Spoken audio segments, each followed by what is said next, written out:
Big day for dudes with pregnant nun kinks. That can't be it. Yeah, of course it's a thing. Jeszcze raz.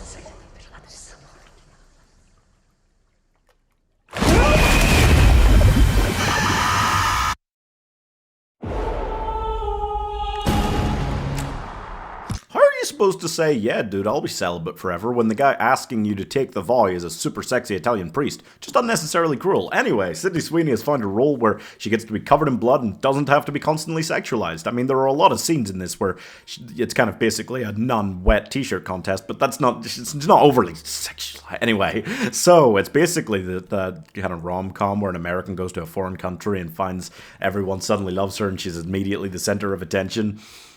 It's a lot like that, at least at first. Immaculate is about Sydney Sweeney going through a realistic situation where an American turns up in a foreign country and immediately makes themselves into the main character center of attention. Yes. She's a wannabe nun that moves to a convent in Italy that looks after old people that are all ill in various ways. It feels set up to be a horror film, but at the same time she's an attractive young woman wannabe nun who meets a sexy Italian priest and somehow becomes pregnant, so it could also be porn. Yes, this film features her having an immaculate conception, or so it seems. She gets pregnant, doesn't know how, it's very confusing, and all these weird things start going on around her, as well as everyone starting to worship her. It's literally a film about an American going to a foreign country and everyone there worshipping them. Of course, if the person was Sydney Sweeney, then it becomes a lot more likely that people anywhere would worship her, you know.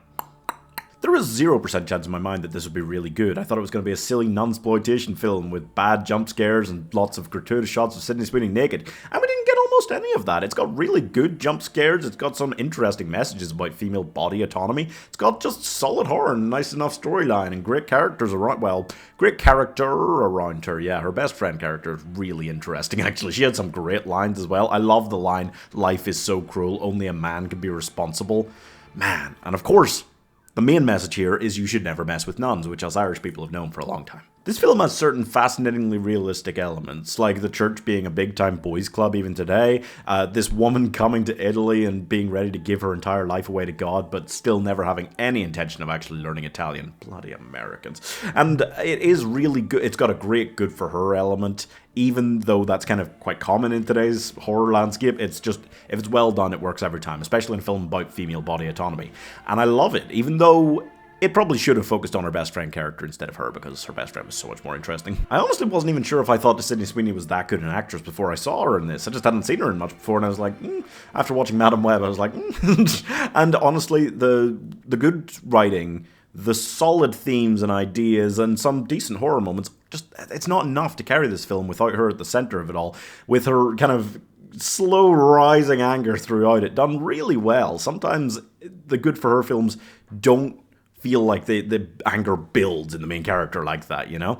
But it was really well done here, I thought. It's a film that's got some kind of black comedy elements to it, which I really enjoyed. I thought they were really well done. And it does make pregnancy kind of look like a punishment for some horrendous sin, which is fascinating, and again, just much better done than I could have expected for a film like this, which going in, I was seriously just like, oh god, this could be really rough. At the end of the day, we all know that the most dangerous thing you can be in this crazy mixed up world is Catholic. Yeah. I'm giving Eat, Pray a Lot, Make No Love 4 stars. I'm just saying, like, some of those scenes where all the nuns are sitting around in the baths and they're only wearing robes and you can just see right through them, I don't think they needed as many of those scenes as there were, okay? They didn't really make Sydney Sweeney get naked a lot, but there was a few of those scenes, like, it was maybe a bit bordering on too much, but yeah, anyway.